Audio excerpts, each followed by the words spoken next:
Good afternoon, everyone. Welcome back. Thank you for joining us. We're glad that you're here. My name is Steve, And I'm Scott. and together we're Backyard Musings, the Science and Technology channel. Yeah, and today we are talking about a myth about Easter Island, which I don't know if we've ever talked about Easter Island is so fascinating. Rapa Nui is so fascinating. Yeah, I don't know if we've ever talked about it before. So interesting though. A newly reconstructed rainfall record shows that prolonged drought, not societal collapse, reshaped Rapa Nui's history. A new study published on November 5th, 2025 in Communications, Earth and Environment, led by scientists at the Lamont-Doherty Earth Observatory, provides the strongest evidence so far that a prolonged drought dramatically reshaped life on Rapa Nui, Easter Island, starting around 1550. To uncover this history, the team extracted sediment cores from two of the island's limited freshwater sites, Rano Aroi, a wetland at high elevation, and Rano Kao, a volcanic crater lake. Would you like to know more?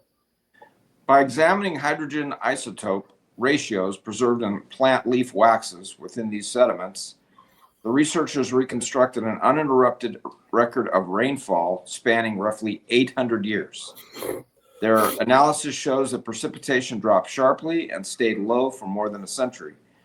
Rather than supporting ideas of sudden societal collapse, the results point to sustained adaptation and resilience among Rapa Nui communities facing intense environmental pressure.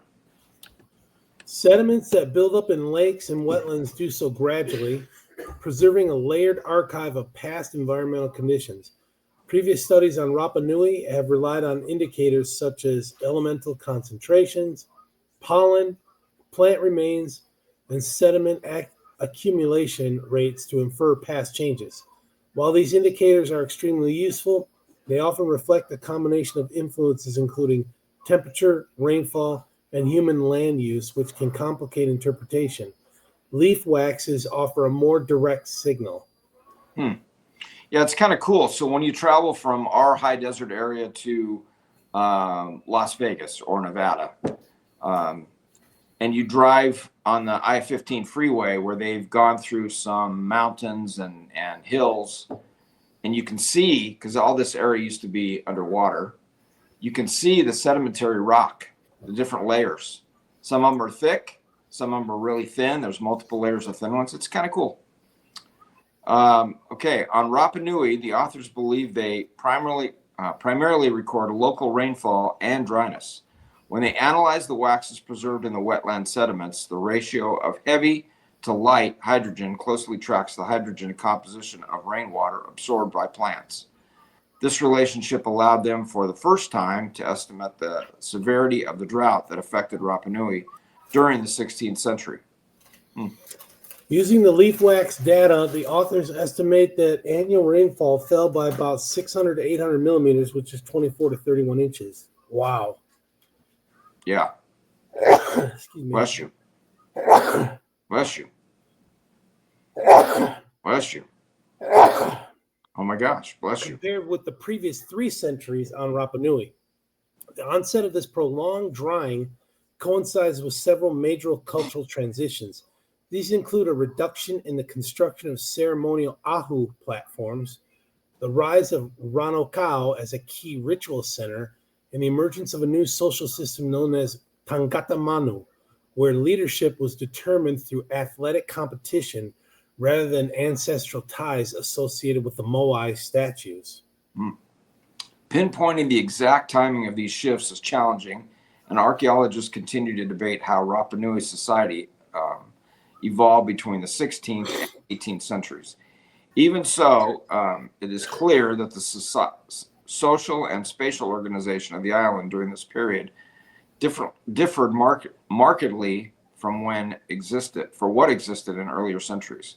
I guess there's nobody around anymore to ask. Well, there's locals, but they never had a written language. It was all passed down orally by lore. Yeah, but there's in addition to locals still there, there's also other. I mean, I think it's a territory of Chile, I think. I mean, there's other people that live on the island, but it's not like a thriving community by any means. The ecocide narrative suggests that people on Rapa Nui destroyed their island by way of deforestation, eventually leading to a period of societal conflict and population collapse prior to European contact in the 18th century. This story has been popularized as a parable for global overconsumption, presenting the people of Rapa Nui as architects of their own destruction. Yeah, I was going to say, I think it was either French or English that had a lot to do on that island. I don't know why I remember that, but anyway. Although it's true, Rapa Nui was gradually deforested, and this represented a major ecological transition on the island. Many studies have cast doubt on the ecocide hypothesis. Perhaps most importantly, there is no strong evidence of a demographic collapse prior to European arrival. So, Recently published I wonder study. why they deforested it. Pardon me? Were they selling the lumber? Is that what the deal was? No, so there's theories that they'd take the wood and put it under those big moai in order to roll the moai to their location. But there's they've demonstrated this. BYU Hawaii, I think it was, or University of Hawaii have done a test where they've had, I think I've talked about this before. They had two sets of ropes with like a dozen people on each set in the front, and one rope in the rear with a dozen people on the statue, and they've kind of walked the statue. We did talk about that. Yeah, so that kind of destroys the whole putting the wood under the statue theory, So, but it wasn't lumber and building houses and shipping it. It wasn't that. Gotcha. This recently published study and others now suggest that the people of Rapa Nui were dealing with drought beginning in the 16th century, which would have significantly impacted life on the already freshwater poor island.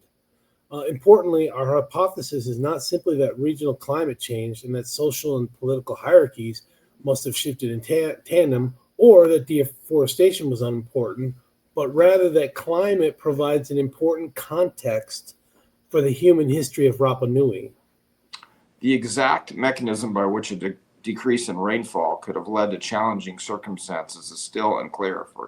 For example, if this would have exacerbated soil erosion issues, led to a decline in drinking water, pushed people to find new freshwater resources, or impacted the ability of the vegetation to grow. Regardless, and again,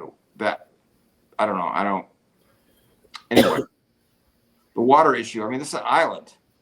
And I know It's surrounded by salt water, but still, it's an island. And when it rains, it's not raining salt water, I don't think. It's raining fresh water. So anyway. Yeah, but you got to be able to catch it. It's not like they have big tanks, to catch the water.